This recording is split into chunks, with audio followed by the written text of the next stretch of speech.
Hi everyone, you're watching Newegg TV. I'm Jennifer, and today I have with me in the studio the little version of the BitFenix Colossus case. It comes in Mini-ITX as well as Micro ATX versions, and I'm going to be comparing and contrasting the two versions of the case for you, as well as showing you the cool light-up external features. So come along with me as we do a great case overview for BitFenix Colossus. The accessories for each case are the same, so I'm just going to go over one set. You get a quick installation guide, which will give you all of the information you need for installing your system, all of your necessary hardware connectors here, including your standoffs. You get a USB 2.0 to 3.0 adapter, as well as a small handful of tie downs or zip ties or whatever you like to call these for your cable management.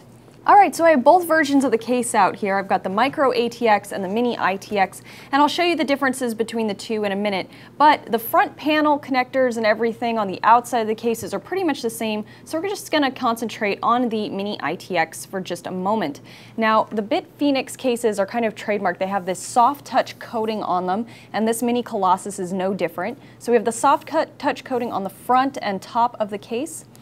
And now taking a look at the dimensions, we have 15.25 inches long by 13.5 inches high by 9 3/4 inches wide, or in metric we have 387 millimeters by 343 by 248 across the top. On the side here you can see we have two USB 3.0 connectors, if I can spit that out today, your headphone in and out, or headphone and microphone in and out, reset and power buttons. And as you can see, there's this kind of lightning bolt bar that goes all the way around the whole case here, and that has a little button that is right there. And that is going to be your power on and off for this, and you're going to have red, green, and blue LED lights that you can set in a pulsating pattern that will light up all three, or you can just choose red, green, or blue, and I will do a demonstration on that in a little bit. On the inside of this magnetic door, we have space for a 5 1/4 inch optical drive and then also some ventilation. Alright, so now when we take a look at the back of these two cases, you can begin to see some of the distinct differences between the Mini ITX and the Micro ATX cases. First up, the Mini ITX case. Both of them have a 120 millimeter fan from BitFenix pre-mounted in the case, as well as some ventilation. But on the Mini ITX, you can see the power supply unit is going to be down low with the I/O shield in the middle, and then we have two PCI expansion slots here on the side. The Micro ATX is going to give you a little bit more flexibility in what you do, so it has 5 full expansion slots. Your fan is mounted here, I/O shield is over on this side, and the power supply unit is actually going to be internally mounted towards the front of the case. So here's a quick look at the top and bottom. There are some key differences once we get to the bottom of the case, but the top is the same. So on top here we have some ventilation that is removable, or I'm sorry, the dust cover for that is removable, so you can take this off and clean it. And below that we have mounting points for two 120 millimeter fans or a full 240 millimeter radiator. Coming around now to the bottom, I'm going to point out again that this is the Mini ITX case that I'm taking a look at. The raised rubber feet get it off the floor or your desk. Hopefully you're not putting your case on the floor, bad for your system. But off of whatever surface you have it setting on, so nice airflow can get underneath, and then a removable dust filter for you to clean. Now we'll look at the bottom of the Micro ATX case. Now there is some key differences here. First up, we have the power supply unit getting mounted towards the front, and then this little guy, which is actually a pretty innovative heat shield to prevent heat from your power supply unit from getting sucked back into your case. Now this is magnetic and easily removable, unless your name is Jenny, and then you're super clumsy.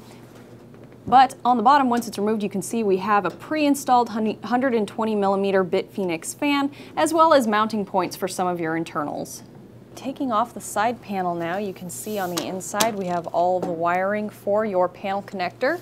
So this is the Mini-ITX version of the case, and we are looking inside of it now at all of the features, and you will notice some pretty substantial differences between this one and the Micro ATX when I get it out. First up, of course, is that this has a standard mounting bottom, standard size ATX power supply that's going to go in pretty standard place down here in the bottom.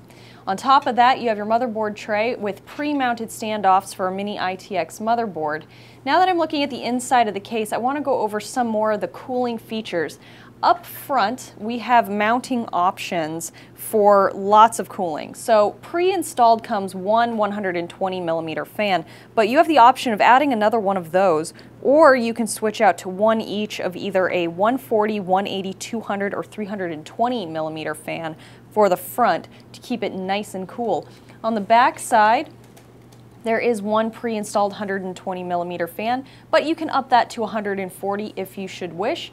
And as I mentioned earlier when we were looking at the top of the case, up in the top you can do 220s or you can do a 240mm radiator, which is pretty substantial. I'm going to turn it around now and take a look at the other side of the case and also go over your compatibilities for your CPU cooler heights and your GPU. Now removing the other side panel, I'm just going to put this next to me on the table here. Alright, so here we have all of our drive cage bays. Now you have the opportunity of putting in several different sizes here. You can go with an optical drive if you should wish. Up here at the top we've got a 5 1/4 inch drive bay. We also have the option of doing 5 3.5 inches, or you can do 8 total 2.5 inch drives in this case. So if you decide that you want to go with a full-size GPU in this case, which would be a maximum size of 320mm, you're going to need to remove what this is the flex cage, and that's very easy to take out. You just squeeze these two handles and it comes right out. Now you have plenty of room to get a full-size GPU in here, as well as maximum cooling capabilities in this case. So if you don't need a lot of drives, which most of us don't in a small form factor build, you can really up your GPU capacity by doing that. Also, you get a maximum CPU cooler height of 175mm, which is a full-size standard CPU cooler. So that's really excellent flexibility here with this Mini-ITX case. So here is the inside of the Micro ATX version of the case. Right away you're going to notice that it is not as cluttered as the Mini-ITX version and probably is a little bit easier to build in depending on what your applications are. This case does feature a little bit more flexibility, obviously, because you get the little bit larger motherboard size. Now, right up here up front is a panel that you're going to be attaching your hard disk drives to or your SSDs to, depending on which you'd like. You have the option of doing 4 3.5s or 3 2.5s on this panel. So any configuration you like, plenty of room to install whichever. You just need to make sure they're kind of small drives. Up here you get a 5 1/4 bay for an optical drive. Down in the bottom, this little bracket here is going to be your power supply mounting point. So right here at the front we have the same cooling capacities as the other case, so that's going to be two 120s or one each of either a 140, 180, 200, and 230mm fan here on the front panel. Down here in the bottom you can do 220mm fans, comes pre-installed with one, or you can do one 200 or one 230. On the top you can do 220mm fans, or as I mentioned before, a full-size radiator. And in the back, we have a 120mm fan pre-installed, but you can up that to 140 if you decide you need more cooling at the back side. I'm going to spin it around now, talk about the motherboard tray and also your compatibilities for your GPU and CPU coolers.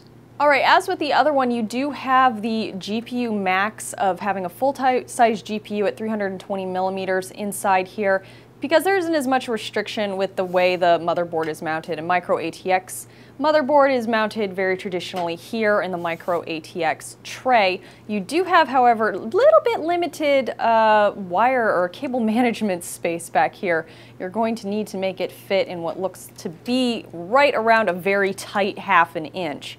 You also have a CPU cooler height of a maximum of 175, so really you can build with a full-size CPU cooler over here on this side.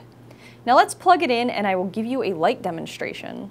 So now a quick demonstration of the red, green, and blue LEDs. I've jumpered a power supply here. so that we can turn them on. And here's the red, and you can see it extends all the way down the sides of the bolts on both sides. Here is the blue, green, and then all three colors can pulsate.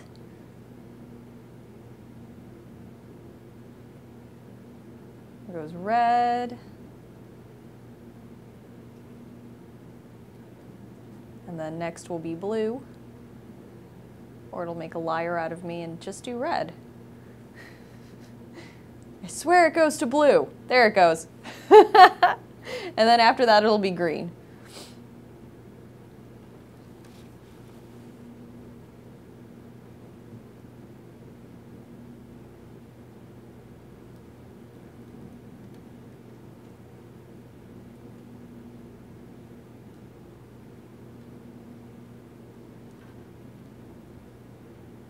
Okay everyone, well that wraps up the product overview here on the BitFenix Colossus Micro ATX and Mini ITX cases, as well as showing you their cool LED features. Now if you like this video, please like it and remember to subscribe to our various YouTube channels. Until next time, I'm Jennifer and thank you for watching Newegg TV.